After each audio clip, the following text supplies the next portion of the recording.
Hey everyone, I hope you're doing well. In this video, I'm going to show you how you can check if your crypto.com account is verified.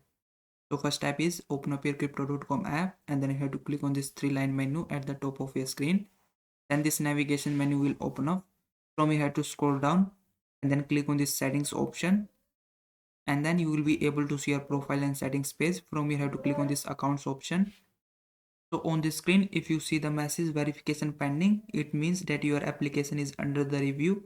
This process can take from few hours to several business days, depending on the factors like your country of application and the quality of submitted documents. And if you see the verification incomplete, that means there was an issue with your submission. You need to resubmit your information. And if you don't see any of these options, that means your crypto.com account is fully verified. So I hope this video was helpful. Please like this video and subscribe to my channel.